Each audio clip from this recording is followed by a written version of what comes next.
Okay, greetings. This is Classic Games Redefined. My name's Rich. What we're doing here is this is an experimental piece. I haven't play tested yet, but it's a kind of a concept I want to put out here. I had mentioned in my blog that I was looking to apply the Betrayal Mutator, which I will have a link here to a game. I originally had another game, but the publisher complained, so I pulled it. And I have a cooperative game called Oneonta Whist, which I also have Trader Race, which is more Betrayal, but it's a straight up co-op. It has a variant, it's cooperative. It's a trick-taking card game. I would try to figure out, how to apply this so that it actually worked. I could apply the Betrayal Mutator to it. And pretty much the way the Betrayal Mutator works is that you start out a game cooperatively. And what it was is one of the players can choose to defect and work against the team. So let me deal out the cards here and show you what it was. I'm using my Oneonta Whist deck. This is to mark the player who bid the most, so they're going to be the one who leads. Or we could use it to pass it this way, and if somebody becomes a traitor, they're going to work against the team. Decide to betray the team, they would use that. And this is just a round table. Now, let me do the following. Let's shuffle these cards up. There are 22 cards. There's 10, Jack, Queen, King, and Ace. 20 cards. Plus, I'm using a 2 for a little joker, because I don't have jokers. And I have one joker, but if I would put another one, it'd be the same. You could tell them apart. So I'm using a 2. The suit doesn't matter, even though I believe it's a red 2. It doesn't matter. So what we do here is, if we're playing with more than 3 players, we would add more cards. We'd add the 9s. So let me do the following. I'm going to take 7 cards. 4, 5, 6, 7. And we took the entire deck. That was great. Let's try it again. So 1, 2, 3, 4, 5. That's fascinating.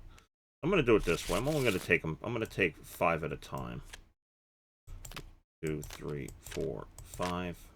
Put them over here, and then I'll take 2 more. There we go. Now we have 7. Let me show some features. By the way, I'm going to show the group feature that's this here. If I had G, they go together nice. So I'll do this thing here.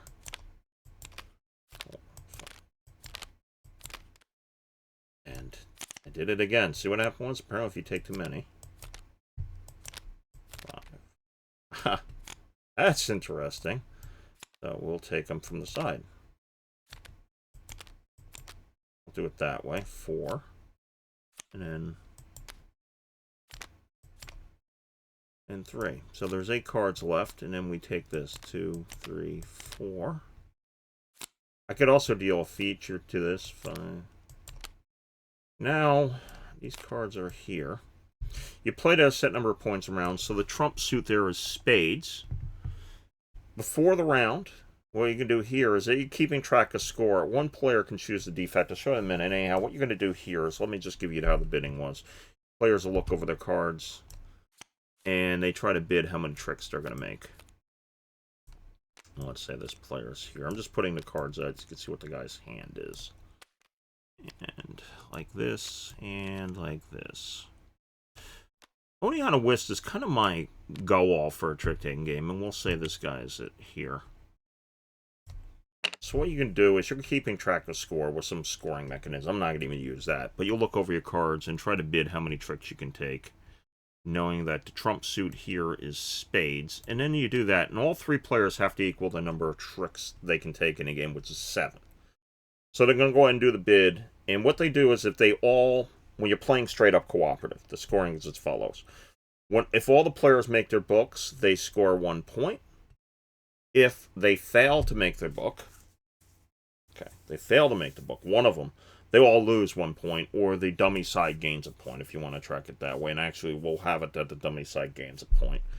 That they would get a point for that. So you play 4 rounds, so let's say they won 3 tricks in the dummy side, the system side, the enemy side.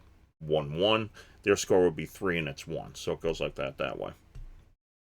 What you can do here is, let me take all these cards up. And you're going to see the group feature. So I will do this. And I will drop them. and highlight. And if I hit G, they go together. Nice. Okay. What I can do as beginning round is that we bid. What I can do here is that I can look at and go before the cards are dealt out. You go around and you go, I don't think we're going to win. So then you would choose the defect. And let's say this player looks at it, starting with the player who won the last trick, and go, okay, anybody defecting? Yeah. Okay, I will defect. Then the cards will be dealt out per normal. You will have the trump suit flipped over. Then these two players will bid amongst themselves how many tricks they think they're going to take. And what you do after that is that they look amongst themselves and they try to score a point. I mean, they try to guess how many. So this guy would bid, let's say, bids 3, and that side bids 2, for example. 3 and 2. There are 7 tricks you can take, 5. That means this player has 2. So what they're going to do is, actually, what this player here is, the player is the traitor, doesn't matter. They would then, and you could decide who's going to lead. Let's say the dummy player leads. I mean, the person leads. He would play a card. And these two players try to make their books. If they both make their books, the non-traitor side would get 2 points, 1 for each of these. The scoring is going to go up. It's going to escalate a bit. If one misses, then the player is playing the traitor side, the guy who betrayed them, ends up getting 1 point for that. And the other guys would make 1 point here. So they'd have this here. If you were playing, let's say there was another guy out here. Let's say you had a 4th player. You're playing like this. Let's say his card. That count doesn't matter. So you had 4 players. And let's say these 2 players got their points. They get 2 points. This player gets 1. Okay.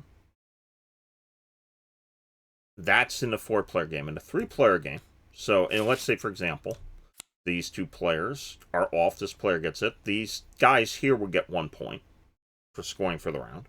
And this guy would actually get 2 points because 2 players missed. In a 3-player game, because you have a risk of, if one misses here and that other player makes it, 1-1, it's going to be offset.